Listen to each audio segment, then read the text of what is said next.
Muchas veces me pregunto si la arquitectura es un negocio rentable. El mundo inmobiliario, ¿no? Es el que más riqueza mueve de todo el planeta. ¿Cómo no somos rentables? El arquitecto, el interiorista, el ingeniero, ¿no? Al final, históricamente han sido el director de orquesta de ese sector inmobiliario, que es el que más dinero del planeta mueve, ¿no? Pregunto en qué momento ha ido deteriorándose la profesión hasta el punto de ser los que menos trozo de tarta se llevan. Nosotros somos creativos y todos nos identificamos como creativos. Yo soy creativo, sí, hacemos proyectos, va. Pero es que además de creativos somos empresarios. Como creativo tengo un poco de inseguridad de cómo cuantifico lo que realmente vale mi aporte social y por lo tanto empiezo a dudar de cuánto dinero cobrar por ello. ¿Es la arquitectura un negocio rentable? No es a ver si esto es rentable o no, es ¿qué demonios tengo que hacer para que esto sea rentable?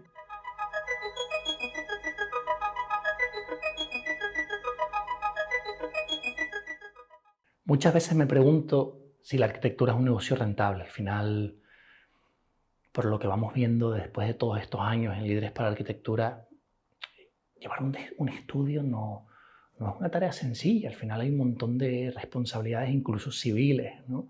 Procesos de obra, retrasos, materiales, coordinación, licencias, ¿no? Para que al final, en la mayoría de los casos, cuando las personas nos llegan, nos damos cuenta de que tienen un 3, un 5, un 10% de rentabilidad. O sea, me pregunto si la arquitectura es realmente un negocio rentable y qué se puede hacer para que valga la pena. A ver, yo creo que es una muy buena pregunta, ¿no? Que mucha gente se hace. Yo creo que deberíamos diferenciar entre la apariencia y la realidad, ¿no? Muchas veces, no sé, vemos típica cuenta de Instagram de un superestudio de arquitectura al que admiramos un montón, hay 300.000 seguidores y luego de repente ves sus cuentas y dices, hostia, no es rentable. O sea, casi que pagan para trabajar, ¿no? O se tienen que apoyar en hacer obras para que su estudio de diseño sea rentable, para que sus proyectos sean rentables. ¿Sabes? Es muy heavy eso que se encuentra muy habitualmente, ¿no?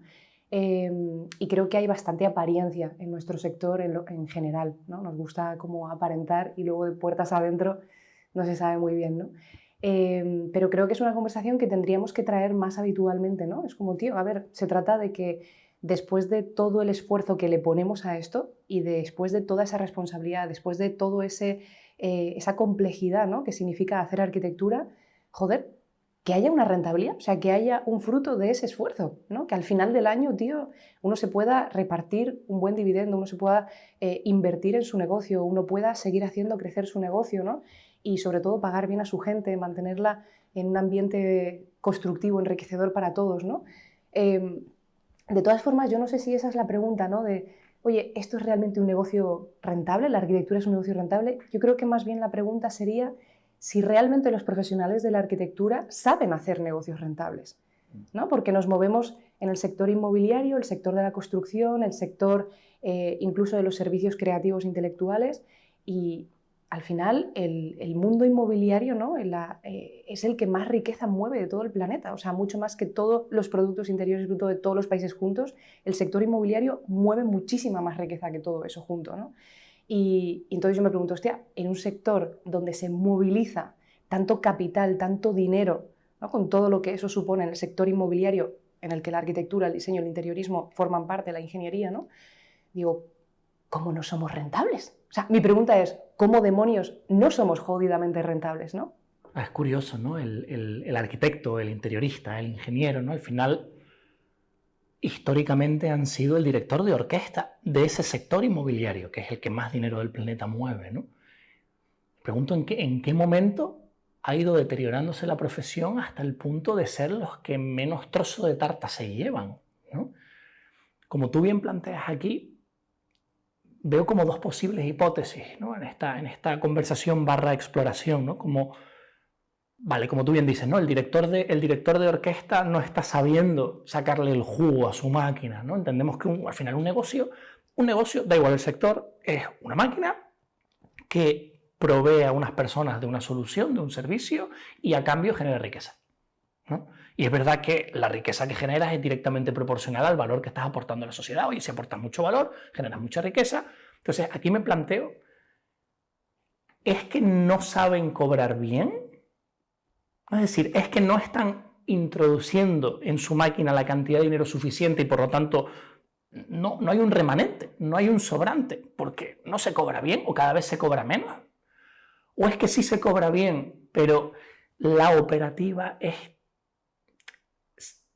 tan torpe o hay tanta fricción en el proceso que se va comiendo la rentabilidad, ¿no? La pregunta que me planteo, ¿no? Al final son dos escenarios que probablemente incluso puedan ser una causa de los dos, ¿no? Como a lo mejor, por un lado, no estamos sabiendo cobrar los honorarios que realmente se merecen o nos merecemos, y por otro lado, esos honorarios no estamos haciendo un buen uso de ellos, ¿no? Pues al final entiendo que hay problemas de comunicación con los clientes. Es una cosa que yo observo durante todos estos años trabajando en el sector, que al final el cliente empieza a pedir más cambios de los que habían. Ni siquiera se sabe muy bien cuántos cambios se pueden pedir en el proceso, ¿no? Hay un montón de problemas de comunicación con la constructora, si es externa o incluso si es interna, ¿no? Y al final entiendo que ese dinero, que al principio parecía muy bueno, de hecho nosotros lo vemos, ¿no? La gente, wow, acabo de cerrar un proyecto por no sé cuánto dinero, ¿no? Pero claro, ¿cuánto te queda? ¿Y por qué no llega? O sea, me pregunto y me gustaría tener tu opinión en esto, ¿no? Como, ¿dónde se va? O sea, ¿dónde está el error? ¿No? ¿Es un error de pricing, de precio, o es un error operativo? Es curioso, ¿no? O sea, parece que con esto que dices, o sea, un arquitecto hoy en día o se hace promotor o se hace constructor o está en la mierda, ¿no? En un estudio habitual, tradicional de arquitectura o diseño, ¿no? O sea, o te metes a promover o te metes a construir o vas a tener un 5% de rentabilidad en tus proyectos, ¿no? Y yo creo que esto, o sea, la solución o el problema, la causa del problema y por tanto dónde está la solución, creo que está en dos niveles, ¿no? O sea, nosotros somos creativos y todos nos identificamos como creativos. Yo soy creativo, sí, hacemos proyectos, somos creativos, nos identificamos un montón con esto, ¿no? Y aquí tenemos un problema grave, que ahora voy a explicar cuál es, ¿no?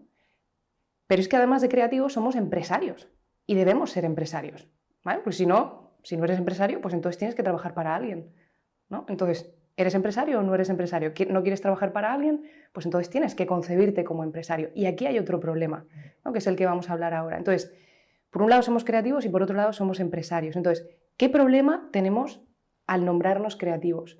Pues que no tenemos autoestima. Entonces, creo que sí hay un problema de pricing y de confianza en el valor del proyecto y de cómo lo transmitimos.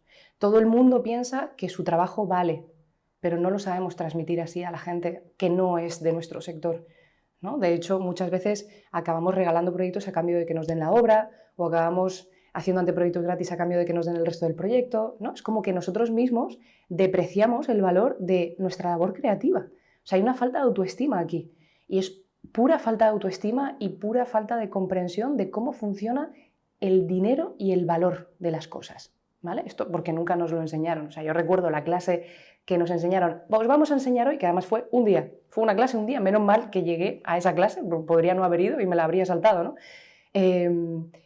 Yo llegué a esa clase y os vamos a enseñar cómo poner honorarios, ¿no? Y de repente me empezaron a enseñar un montón de tablas de coeficientes, de multiplicaciones, de factores que influyen si es más caro o si es más barato, y al final esa clase fue una clase sobre cómo justificar un precio ante un cliente. Entonces, ese planteamiento ya es incorrecto. O sea, si yo tengo que estar justificando al cliente y desglosando por qué mi precio cuesta lo que cuesta y todo tiene que ver con mi servicio y conmigo, es que estoy jodido. No le voy a transmitir al cliente una mierda. Lo que estoy haciendo es intentando convencer al cliente, ¿no? Por medios de justificaciones que solo tienen que ver con mi servicio y que al cliente le importan un carajo, que por qué valgo lo que valgo y debería pagarme, ¿no? Esta es como la actitud con la que enfrentamos los honorarios y la parte creativa, ¿no? En lugar de decir, tío, soy un creativo, vale, pero estoy ofreciendo un servicio. Entonces, en lugar de yo intentar convencer al otro de que mi trabajo vale, voy a ver qué es lo que vale para el otro, porque ya sabe para esa persona que eso vale. Entonces no voy a tener que convencerle de nada, ¿no? Y voy a poner mi servicio como un puente para lograr lo que esa persona quiere, que ya valora. No tengo que estar convenciéndole de nada, ¿no? Entonces esto de crear la necesidad o hacer que el cliente entienda, todo esto es mentira. Es imposible convencer a nadie, es imposible hacer que entienda algo en lo que solo tú crees, ¿no? Entonces, creo que es un problema de autoestima, ¿no? Y esto es por un lado, en la parte creativa. Por la parte empresarial, yo creo que lo que falta es liderazgo. O sea, no sabemos ser líderes. Y esto implica no solo liderar equipos, no solo liderar procesos, no solo liderar sistemas, sino sobre todo, liderar las finanzas de un estudio, para que las decisiones que tomamos en nuestro estudio no sean emocionales, sean financieras. O sea, decisiones financieras. No es me apetece contratar a alguien o resulta que ahora hay un fuego porque me han salido 3 proyectos y necesito contratar a alguien rápido. No, tío, ¿a qué persona necesito contratar? ¿Me lo puedo permitir? ¿Es un buen momento? ¿Cuál es la rentabilidad que voy a obtener si contrato a una persona? ¿Es mejor una persona o 2 personas? ¿Es mejor 2 personas o una persona? ¿No? O sea, que sean decisiones informadas desde las finanzas, ¿no? Desde ese control financiero. Entonces, fíjate que todo tiene mucho que ver desde el lado creativo como desde el lado empresarial con el dinero. O sea, el dinero, ese elemento del que tenemos tantas creencias y pensamientos negativos muchas veces, ¿no? De que si solo pienso en el dinero parece que la parte creativa ya no tiene sentido, que solo me estoy enfocando en la parte material, estoy siendo superficial, estoy teniendo intereses privados que van en contra de los intereses de mi cliente porque yo me quiero enriquecer a su costa, ¿no? Todos estos pensamientos que nos impiden liderar esta combinación, tío, de soy un creativo y soy un empresario. Y el dinero es el elemento nuclear de todo. Estamos hablando de rentabilidad, ¿no? El negocio es un negocio rentable, la arquitectura es un negocio rentable. Tenemos que hablar de dinero, tío. Y tienes que hablar de dinero y tenemos que controlar el dinero, ¿no? Desde el punto de vista del valor y la autoestima y desde el punto de vista de las decisiones estratégicas, ¿no? Claro, al final, volviendo al punto del dinero como núcleo, ¿no? Y por supuesto esto dentro de un marco de la sociedad en la que vivimos hoy. O sea, la sociedad en la que vivimos hoy, el dinero es clave. En el día a día nos relacionamos con el amor, es decir, con las personas a las que quieres, familia, hijos, amigos, etc. Nos relacionamos con el dinero y nos relacionamos, creo que, con el sueño y con la comida y con el oxígeno. O sea, poco más. O sea, esas son las 4 cosas que son constantes, ¿no? Y es muy interesante esa parte del dinero. Esto da para un podcast en sí mismo, el tema del dinero, lo podemos tratar un poco más adelante, pero claro, al final el dinero es lo que tú intercambias con la sociedad, ¿no? Es decir, yo aporto a esta sociedad desde mi punto de vista, arquitectura, ingeniería, interiorismo o cualquier otra cosa, como si eres un médico, ¿no? Y tu aporte a esas personas se retribuye con dinero. Ese dinero tú lo guardas para poder utilizarlo en el futuro, ¿no? A partir de aquí entiendo que si hacemos un mal uso del dinero, en nuestro estudio estamos haciendo un mal uso del valor que aportamos también, como tú bien decías, ¿no? O sea, como creativo tengo un poco de inseguridad de cómo cuantifico lo que realmente vale mi aporte social y por lo tanto empiezo a dudar de cuánto dinero cobrar por ello. Y es interesante porque al final nos quejamos siempre de que nuestros clientes dudan de lo que nuestro trabajo vale, cuando en el fondo somos nosotros los que estamos dudando de lo que nuestro trabajo vale. O sea, no hay una clarividencia de decir, tío, 2 más 2 son 4 y esto vale 4, punto, ¿no? Al final hay una negociación constante que es muy desgastante, ¿no? Esto me lleva al punto que para mí es el más importante con el dinero, es decir, no queremos pensar en dinero porque parece, ¿no? Desde este punto de vista, sobre todo creo que pues en España, en países de Latinoamérica, al final tenemos una cultura que es principalmente cristiana, ¿no? Como del pecado, esto está mal, los pobres son buenos, los ricos son malos, ¿no? Al final, consciente o inconscientemente tenemos esta parte. Y yo sí noto que hay un punto de vista muy romántico en la profesión, que es que el portfolio es más importante que el dinero, ¿no? Hacer un trabajo bien hecho es más importante que el dinero. Pero si me quedo sin dinero no puedo hacer un trabajo importante. Yo no sé tú o no sé ustedes, pero cuando yo me quedo sin dinero, se me acaba la creatividad, porque tengo que estar pensando en sobrevivir, ¿no? O estoy demasiado preocupado porque tengo un montón de empleados y tengo un montón de gastos y yo ahí no puedo hacer un buen trabajo, ¿no? O sea que al final yo creo que son dos pilares que normalmente pensamos que son excluyentes, ¿no? Es como, ¿me quiero hacer rico o quiero ganar bien? ¿O quiero hacer trabajo de calidad con clientes que me respeten y respetarles? En plan, no, las dos cosas. O sea, es que puedo hacer, es que debo hacer las dos cosas. O sea, no son excluyentes, tienen que ir unificadas, porque si solo me ocupo en el trabajo romántico y me quedo sin dinero, se acabó el trabajo romántico. Y si solo me ocupo en el dinero, me voy a olvidar del romanticismo, ¿no? Entonces yo creo que hay un trabajo muy interesante que creo que es un trabajo de autocrítica, ¿no? Y de investigación personal que cada uno tiene que hacer para encontrar ese balance entre los dos mundos, ¿no? Entiendo que al final, claro, como tú decías, ¿no? El perfil del empresario, ¿no? Tenemos el perfil del creativo y el perfil del empresario, que una vez más creo que está polarizado y no debería estar polarizado, ¿no? Una profesión liberal como la arquitectura, el interiorismo, la ingeniería, deberían de estar perfectamente unificadas en lo empresarial y en lo creativo desde la propia universidad. O sea, yo no entiendo cómo las universidades no son un MBA de business directamente, es decir, te vamos a enseñar arquitectura, pero si queremos que seas Le Corbusier y te lo ponemos como referencia, tenemos que enseñarte a liderar un despacho, ¿no? Y como tú bien decías, al final un despacho o un estudio es una máquina que tiene una operativa numérica. Es decir, tengo 3 tipos de servicios. Este servicio vale 10.000, este 20.000, este 30.000. Este servicio me da una rentabilidad del 30% y para poder ejecutar este servicio todos los meses con tantos clientes necesito 5 empleados que suponen un gasto de tanto. Y esto me da un remanente, una rentabilidad del 25%. Facturo 2 millones al año, me da pues el 25% de rentabilidad. Es una máquina y esa rentabilidad la uso para ser creativo, ¿no? Para pensar en el futuro de mi negocio, para contratar a más gente, para empezar a apostar por una nueva línea de negocio, para poder, si no tenemos ese remanente, al final es la puta rueda del hámster. Es decir, trabajo para pagar facturas, para trabajar para pagar facturas, para trabajar para pagar facturas.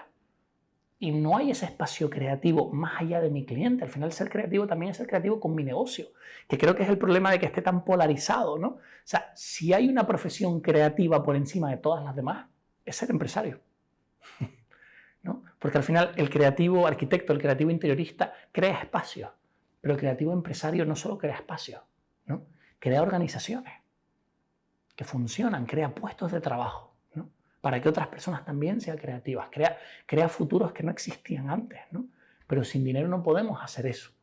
Al final es un punto de, como que yo veo que al final socialmente o colectivamente, y me incluyo, venimos muy polarizados, ¿no? Como el creativo o el empresario, el que se quiera hacer rico y el que quiera hacer buen trabajo, ¿no? Yo lo noto mucho, yo he tenido que luchar y tú también has tenido que luchar y vemos que muchas personas en Líderes para Arquitectura tienen que luchar con romper esa polaridad, ¿no? Para poder realmente unificar y apostar por las dos cosas a la vez. Este tema de los polos a mí me encanta, ¿no? Yo realmente pienso que la gente que dice para mí el dinero no es importante son hipócritas. Igual que para esa persona que lidera un estudio y no tiene un plan financiero, un control financiero, un cuadro de mandos, es un irresponsable. O sea, es un irresponsable, porque estás poniendo en peligro no solo tu propia vocación y tu propia pasión y tu propia creatividad, ¿no? tu bandera, sino que, tío, estás probablemente pues mal pagando a mucha peña y haciendo sufrir a mucha peña con su vocación también. O sea, tú estás sufriendo, tu gente está sufriendo, tienes un estudio que no es rentable, no tienes visión financiera, no sabes qué coño va a pasar. ¿Qué manera? Es una irresponsabilidad, realmente, ¿no? O sea, un empresario o un líder de un estudio de arquitectura que no tenga este control es irresponsabilidad, ¿no? Entonces, me encanta lo de los polos, tío, porque esto pertenece mucho a la sociedad occidental, ¿no? Prefiero ser feliz que tener dinero. Como, tío, no, yo prefiero ser feliz y tener dinero, ¿no? Porque la realidad es que cuando no tengo dinero, solo pienso en dinero. Es que esa es la puta paradoja, ¿no? Entonces, bueno, para poner un poquito de ejemplos, ¿no? O sea, los casos más habituales que nos encontramos, sobre todo en Pro 2, en el programa avanzado, son estudios que a lo mejor facturan entre 1 y 3 millones de euros, por ejemplo, al año, pero que al final a lo mejor tienen rentabilidades que van entre el 3 y el 10%, ¿no? Y he escuchado muchas veces, ¿no?, que por debajo del 15% de rentabilidad es que no merece la pena trabajar. O sea, es muy heavy eso. Es como, tío, por debajo del 15 no merece la pena trabajar porque el mercado cambia, vivimos en un mundo cambiante y tener un 15% de rentabilidad es vivir un alto riesgo, ¿no? De que el día de mañana pase una movida y no haya colchón de ningún tipo y te veas en la puta mierda. O sea, es jodido. Uno se puede ver en problemas emocionales, en problemas civiles, en problemas legales, en problemas económicos y en problemas de salud, porque todo eso deriva en la salud al final, ¿no? Entonces, o sea, tener un estudio y tener un 15% o menos de un 15% de rentabilidad es jugar a un juego de riesgo. Es como ser, no sé, piloto. Yo creo que es más arriesgado que ser piloto de Fórmula 1. O sea, hay menos accidentes en Fórmula 1, ¿sabes? Entonces, o sea, ¿cuáles son los estándares, no? Al final hay benchmarks, hay rentabilidades objetivos, rentabilidades que se consideran saludables si uno hace las cosas bien y que son las objetivos a las que uno debería llegar cuando se plantea tener un estudio de arquitectura o diseño, que es, tío, mínimo tener una rentabilidad antes de impuestos del 20%. O sea, mínimo. ¿Sabes? Que si yo al año facturo 1 millón, pues que mínimo me sobren 200.000 antes de impuestos, ¿no? Sobre eso pagaré impuestos, ¿no? O sea, eso es como mínimo. Lo ideal es aspirar a un 30%, que es un benchmark muy positivo de nuestra industria, que vendemos servicios creativos. Y aquí hay que hacer una diferencia también, ¿no? O sea, como dije antes, ¿no? Muchos estudios acaban haciendo construcción o acaban haciendo promoción para subsanar o tapar las deficiencias de rentabilidad de sus proyectos. O sea, te diría, Tao, que más de la mitad de los estudios de arquitectura que tienen a lo mejor más de 4 o 5 personas en su estudio, pagan para hacer proyectos. O sea, esto ya es heavy, ¿vale? O sea, pagamos para trabajar. O sea, fíjate la creatividad, cómo se ha polarizado con respecto a lo que significa ser empresario, que es como, yo prefiero ser creativo a ser empresario. No, tío. O sea, porque eso al final no va a ser sostenible, ¿no? Como tú decías, o sea, si no tengo beneficios, si no puedo seguir alimentando esta organización tan hermosa que he creado para desarrollar mi vocación y para que otras personas también puedan desarrollar mi vocación, si no es rentable, voy a tener que cerrar, ¿no? Entonces, al final la creatividad se come a la creatividad. Es como que la creatividad se vuelve en tu contra, ¿no? Y esta irresponsabilidad de no tener control financiero. Entonces, por eso hacemos tanto hincapié en Pro2, ¿no? En la parte del control financiero. Y de hecho, todo el programa, los 12 meses que dura el programa de consultoría práctica de implementación, se basan y se vertebran con el plan financiero. O sea, todas las decisiones las basamos en el plan financiero y en un cuadro de mandos, para no solo saber qué decisiones tomar, sino la clave del liderazgo empresarial no es qué decisión tomo, sino cuándo la tomo. El cuándo, el timing es lo más importante. Es cuándo contrato a una nueva persona para mi equipo, cuándo empiezo a invertir en captación para generar clientes, cuándo me mudo a una nueva oficina, cuándo, ¿no? Es el cuándo, el timing es lo más importante, ¿no? Y bueno, pues creo que sí tocaría, ¿no? Preguntarse como, o sea, respondiendo a la pregunta de partida, ¿es la arquitectura un negocio rentable? No es a ver si esto es rentable o no, es ¿qué demonios tengo que hacer para que esto sea rentable? Y para que mi creatividad pueda seguir desarrollándola. He conectado con una pieza que creo que es clave, ¿no? Al final, digamos que el approach, no me sale la palabra en español, el modus operandi habitual es, wow, quiero hacer esto, qué maravilla, empiezo a conseguir clientes y estoy tan enamorado de lo que hago que sencillamente lo voy haciendo y voy ganando dinero y sencillamente, pues bueno, pues sobra lo que sobra y ya está. No hay conciencia sobre la parte empresarial, ¿no? O sea, la parte creativa es tan entusiasmante, ¿no? El producto final, el proceso, que es genial. O sea, eso es lo que hace que las personas creativas sean personas creativas, ¿no? Pero claro, al final no hay un proceso de toma de decisiones conscientes, ¿no? Cuando en realidad el proceso debería ser al revés. Es decir, quiero vender de media 2 servicios mensuales que me reportan, me lo voy a inventar, voy a poner un número sencillo, 10.000 euros cada uno, son 20.000. Eso me da una facturación de 240.000 anuales, por ejemplo, por poner un número sencillo, 240.000 euros anuales. Para yo producir esos 2 servicios mensuales de 10.000, tengo que tener un equipo, ¿no? Espacio, ordenadores, personas que me consumen 5.000, por ejemplo, ¿no? Más mi sueldo, que son 2.500, pues me sobran 2.500 de cada una de las piezas, ¿no? Y al final de año me queda tanto. Es como una máquina, ¿no? Como decir, tío, me caben tantas piezas de Lego al mes. Y para que esta pieza de Lego se pueda producir, necesito estos recursos que me consumen tanto y me sobra cuánto, ¿no? Y tengo una máquina para poder conseguir 2 piezas de Lego cada mes y de cada piecita me va sobrando este trocito que las voy acumulando. Y al final de año tengo un plan financiero para utilizar todo el remanente y hacer esto, ¿no? Y esto no excluye la parte creativa. La parte creativa es otra, en plan, tío, pues cuando tienes las piezas de Lego, pásatelo de puta madre, disfruta, ¿no? Pero al final me di cuenta de que normalmente el modus operandi es me entusiasmo y a ver qué sobra, ¿no? Y el empresario es voy a ver la máquina que me interesa. Esta máquina ¿Me está dando el estilo de vida que yo quiero? ¿Me está permitiendo trabajar las horas que yo quiero? ¿Esta máquina vale la pena? Porque la realidad es que la parte creativa los primeros años está súper motivado. Pero cuando empiezas a tener 35, 37, 40, 45, 50, al final empiezas a querer también disfrutar de tu vida. O sea, hay un ritmo y una baja rentabilidad que no la vas a mantener siempre, ¿no? Entonces, oye, voy a diseñar la máquina que me permita llegar a donde yo quiero llegar con el estilo de vida que yo necesito, ¿no? Y esto me lleva siempre a una pregunta que me la he hecho durante un montón de años y que creo que no he encontrado una respuesta todavía, ¿no?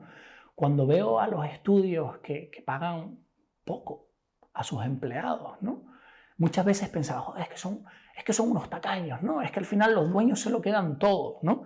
Y a medida que ha pasado el tiempo y que he ido entendiendo mucho mejor la mecánica interna, me doy cuenta de que no, es que no tienen para pagar más. Es que no da para más. Porque la máquina no está bien pensada, ¿no? No está bien estructurada. Al principio te digo, o sea, era como, joder, es que son unos ratas, ¿no? Los dueños están forrados y los empleados, no. Es que no está bien planteado como negocio. Me da mucha rabia, como tú bien dices, ¿no? O sea, no puede ser que en la bolsa, una empresa que trabaja en la bolsa de valores no gane dinero. Y yo creo que ahí hay un planteamiento que me gustaría lanzarle a todo el que nos esté escuchando. Es decir, no se trata de si ganas o no, de si vale la pena o no, de si tus clientes te respetan o no, de si valoran todo el esfuerzo que hay detrás o no. Es qué tienes que hacer para que valga la pena. Porque que valga la pena es una realidad. Se puede. Es posible, nosotros lo vemos todos los días, se puede.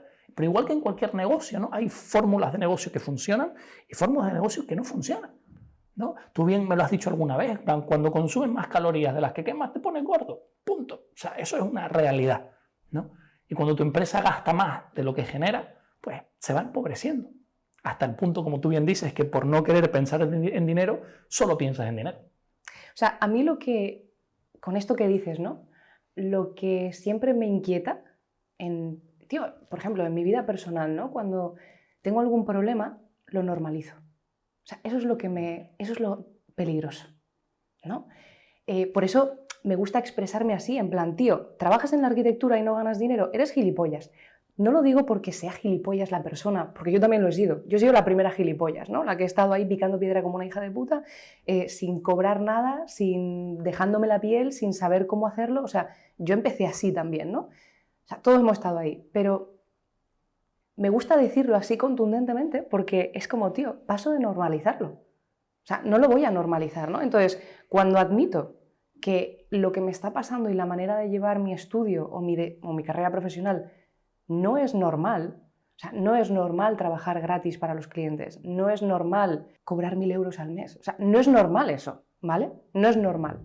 Cuando yo lo admito y lo veo claramente y con contundencia, y por eso me gustan mucho las palabrotas, ¿no? Porque a veces nos hacen como poner énfasis en las ideas, entonces podemos hablar de la solución, ¿no? Solo cuando acepto que tengo un problema, entonces se abre la puerta, ¿no?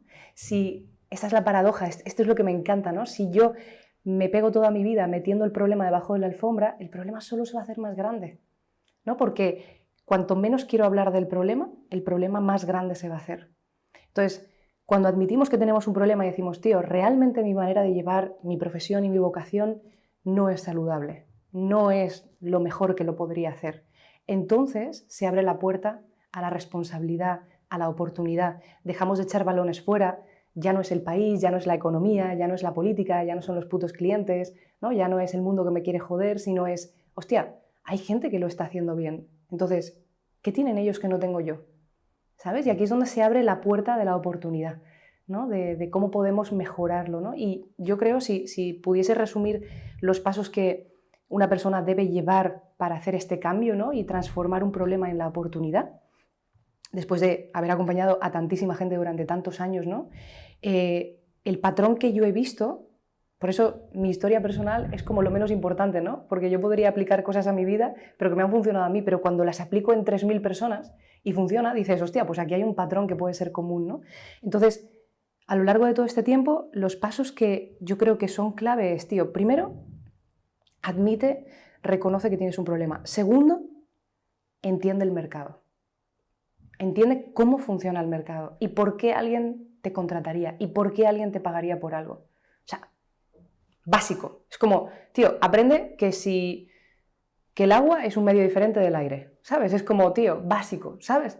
Pues esto es, aprende cómo funciona el mercado, cuáles son las reglas del mercado, cómo funciona el valor, cómo funciona el dinero, qué hace que la gente hace que te pagaría más por algo que por otra cosa, cómo transmitir ese valor, ¿no? Todo esto que tiene que ver con la parte creativa, la autoestima, el valor, el dinero, ¿no? Saber transmitir las cosas. Sí, tú sabes que vale tu trabajo, pero ¿cómo haces que los demás también sientan eso que tú sientes? ¿Vale? Entonces, creo que ese sería como el segundo paso, ¿no? Entiende cómo funciona el mercado. El tercer paso, yo diría que es sistematiza la captación de clientes. O sea, conseguir un cliente, 2 clientes, 3 clientes del tipo que quieres debería ser el problema menos importante de tu carrera. ¿Sabes? Es como, tío, ¿cómo resuelvo esto rápido? ¿Sabes? ¿Qué fórmulas hay? Me pongo en acción, cierro clientes y al carajo, puedo pasar a problemas más elevados, tío.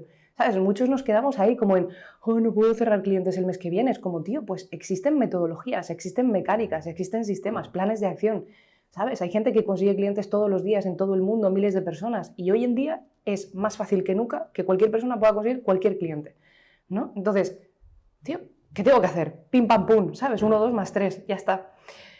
Sistematiza, ¿no? La captación de clientes sería el tercer paso. Y cuando sistematizamos la captación de clientes, entonces tenemos nuestra base cubierta, nuestra base de necesidades primarias, que es, ya sé que voy a poder comer el mes que viene. Ahora puedo sacarme la cabeza del culo y pensar en otras cosas, en los siguientes pasos, ¿no?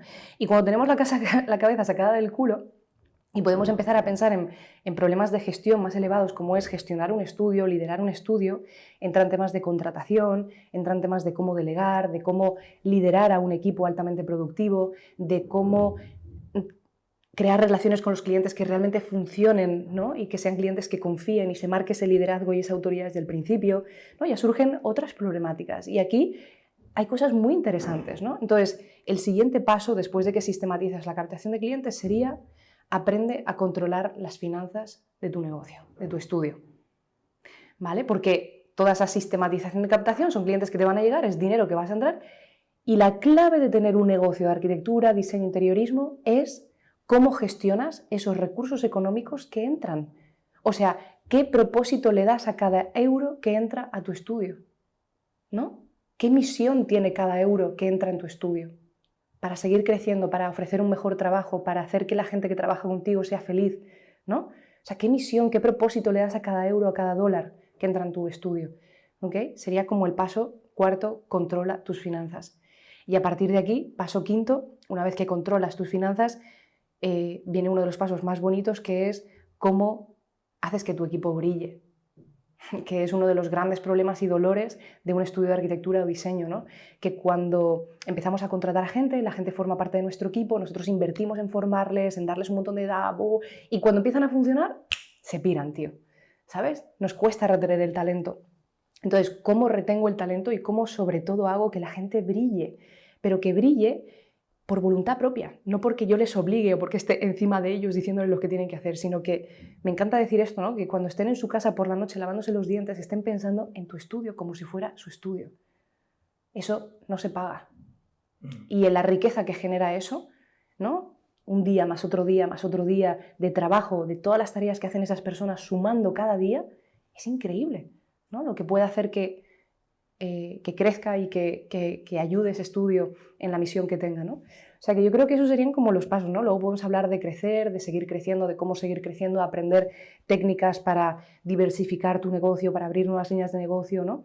Pero yo creo que este es como el orden, ¿no? De pasos esencial y que es súper bonito, es el proceso de, yo creo que hermanarse con la creatividad, con la vocación y hacer que realmente sea sostenible en el tiempo y sobre todo hacer que esa creatividad le llegue a más personas, ¿no? No te quedes con los 4 clientes que tienes y ya está, sino, tío, ¿cómo puedes llevar tu misión a más personas, ¿no? Ayudar a más personas.